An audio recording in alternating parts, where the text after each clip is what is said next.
A friend of mine worked as a nurse in a hospital's psychiatric ward. Her name is Lisa. She told me about a patient named Henry, who had been admitted after a severe psychotic episode. Henry was a quiet, withdrawn man who rarely spoke and spent most of his time staring out the window of his room. Lisa felt sorry for him and often wondered what he was thinking about. One night, Lisa was doing her rounds when she noticed Henry's room was empty. She checked with the other staff, but no one had seen him leave. Panic set in quickly. Security was called, and they searched the entire hospital, but there was no sign of him. It was as if he had vanished into thin air. Lisa felt uneasy about it and couldn't stop thinking about where he might have gone. A few nights later, Lisa was on duty again. It was late and the ward was quiet. Suddenly, she heard footsteps coming from Henry's room.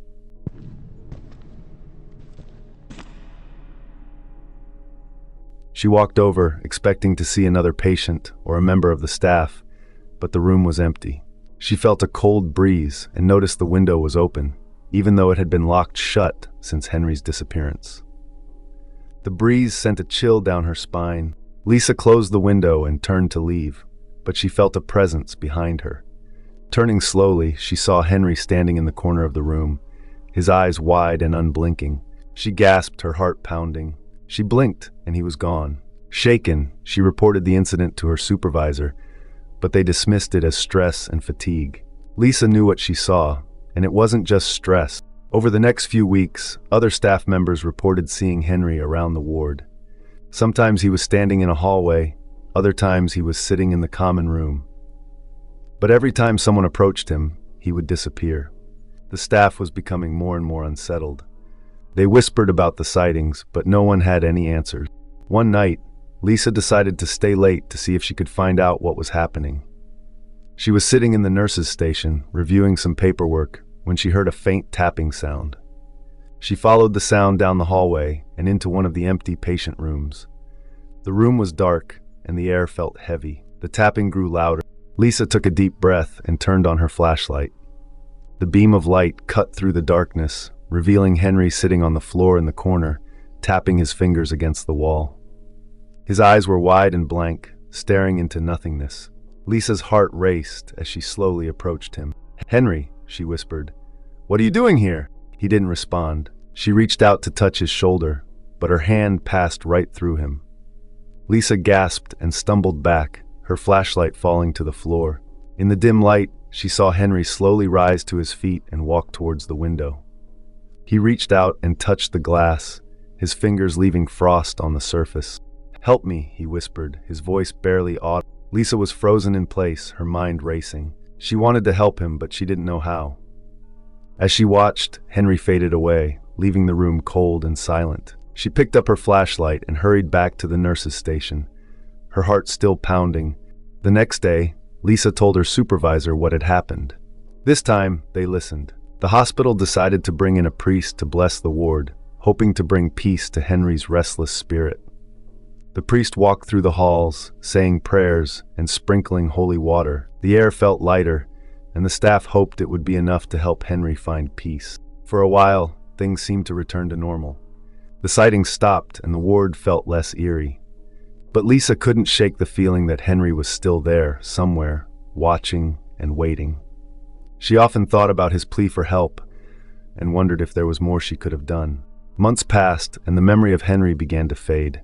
The staff went about their duties, and the ward was busy as always. But late at night, when the hospital was quiet and the halls were dark, Lisa would sometimes hear the faint sound of tapping, echoing through the empty rooms.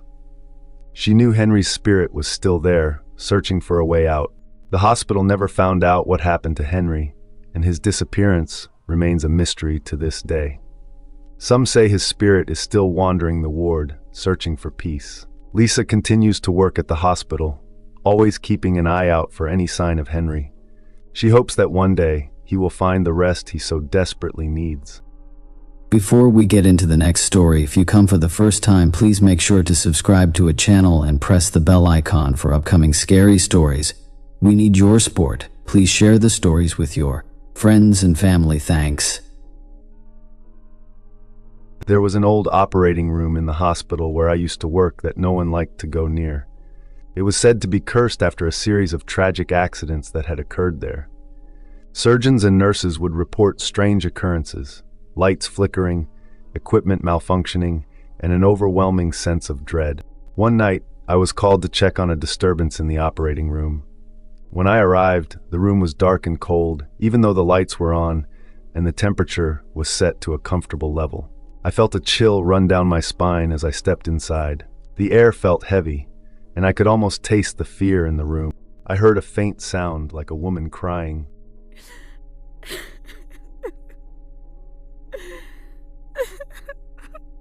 It was so soft at first, I thought it was just my imagination.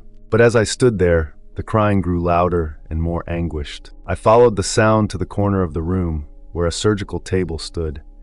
My flashlight beam shook as I got closer, the crying almost unbearable now. I shone my flashlight around but saw no one. The room was empty, but the crying continued. I felt a wave of sadness wash over me, and I couldn't help but feel sorry for whoever was crying. Suddenly, the door slammed shut behind me, making me jump. The lights flickered and then went out, plunging me into darkness. My heart pounded in my chest as I held onto my flashlight, the only source of light in the room. The crying stopped abruptly, replaced by a low, guttural growl. It sounded inhuman and sent a shiver down my spine. I felt something cold brush against my arm, like icy fingers. I swung my flashlight around, but there was nothing there. Panic set in, and I fumbled for the door, desperate to get out. When I finally managed to open the door, I ran out and didn't look back. My heart was still racing as I reached the safety of the brightly lit hallway. I reported the incident, but no one believed me. They said it was just my imagination, but I knew what I had experienced was real. After that night, I refused to go near that operating room. The thought of it sent chills down my spine. I later learned that a nurse had died there under mysterious circumstances years ago, and her spirit was said to haunt the place. The story was that she had been working late one night when something went wrong during surgery. She died on the operating table, and ever since, strange things had been happening in that room. People said they could hear her crying late at night, just like I had. Some even claimed to have seen her ghost, a shadowy figure in a nurse's uniform, standing by the surgical table. Whether it was her or something else, I never wanted to find out.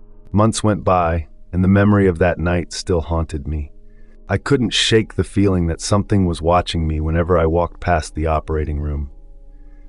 One night, I was working late again when I heard the crying once more. It was faint, coming from the direction of the old operating room.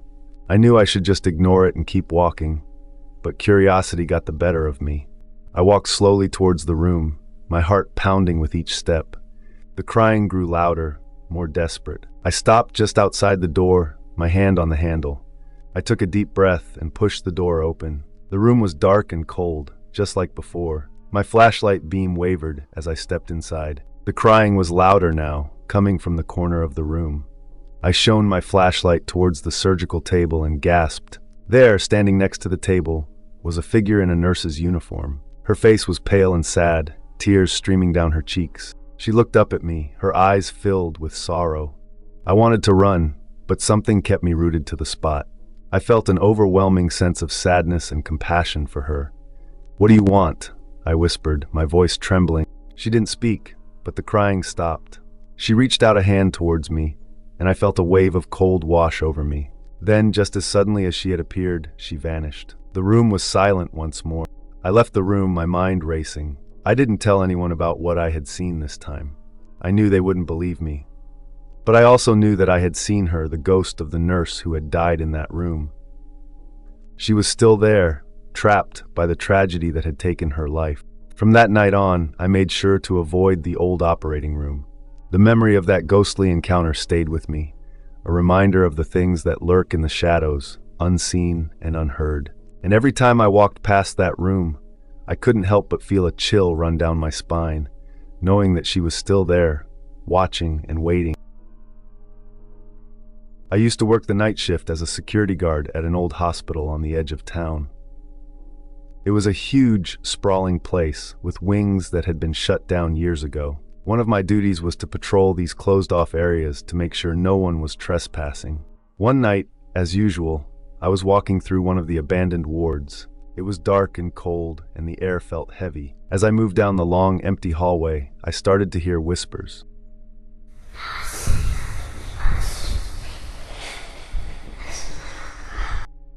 At first, I thought it was just my mind playing tricks on me. Working the night shift can mess with your head. But the whispers grew louder and more distinct. It sounded like multiple people speaking, but I couldn't make out what they were saying. I shone my flashlight around, sweeping it across the empty rooms and dark hallways. Everything was silent and still. The whispers stopped for a moment, and I felt a bit of relief. I tried to ignore it and continued my rounds, but the whispers followed me. They grew louder and more urgent, like they were trying to tell me something important. A chill ran down my spine, and my heart began to race. Just as I was about to turn a corner, I saw a figure standing at the end of the hall. It was a woman in a hospital gown. Her hair was messy, and her eyes were wide with terror. She looked lost and scared. I called out to her, "Hey, are you okay? Do you need help?" But she didn't respond. She just stood there staring at me. Her eyes seemed to look right through me, and I felt a wave of fear wash over me. I took a step forward, and in an instant, she vanished. 1 second she was there, and the next, she was gone. The whispers stopped abruptly, leaving me in eerie silence. My heart was pounding, and I felt like I couldn't breathe. I wanted to run, but I forced myself to stay calm. I finished my rounds as quickly as I could and didn't go back to that ward again. The next day, I couldn't stop thinking about what I had seen. I asked some of the older staff about the abandoned ward. They told me that it had been closed down after a fire many years ago. The fire had been terrible, and many patients had died in the blaze. Some people believed their spirits still haunted the place. One of the nurses shared a story with me. She said that after the fire, people reported seeing strange things in the old ward. They heard whispers, saw shadows moving, and sometimes even saw full apparitions, like the woman I had seen. It was said that the spirits were restless, because they had died so suddenly and tragically. I tried to brush it off as just stories, but I couldn't shake the feeling that I was being watched every time I walked through those dark, empty halls. Even when I was patrolling other parts of the hospital, I felt uneasy. I started to notice small things that I hadn't before: cold spots, strange noises, and shadows that seemed to move on their own. One night, a few weeks later, I was on my usual rounds when I heard the whispers again. This time they were louder and clearer. It felt like they were all around me, surrounding me, and the hairs on the back of my neck stood up. I turned around quickly, shining my flashlight in every direction, but there was nothing there. My heart was pounding, and I felt a sense of dread. I knew I had to get out of there. I walked quickly down the hall, my footsteps echoing in the empty space. As I reached the end of the hallway, I saw her again, the woman in the hospital gown. She was standing there, staring at me with those wide, terrified eyes. This time, I didn't call out to her. I just kept walking, my eyes fixed on her. She didn't move, but as I got closer, I felt an overwhelming sense of sadness and fear. When I was just a few feet away, she vanished again, leaving me alone in the dark hallway. I never went back to that ward after that night. I couldn't take it anymore. The hospital still needed security guards, but I asked to be moved to a different shift, away from the night and away from the abandoned wards. I didn't care if it meant less pay or longer hours. I just couldn't face those whispers and that haunted woman again. Even now, years later, I can't forget what I saw and heard in that old hospital. The memories still haunt me, and sometimes late at night I think I can hear those whispers, faint and distant, calling out from the darkness.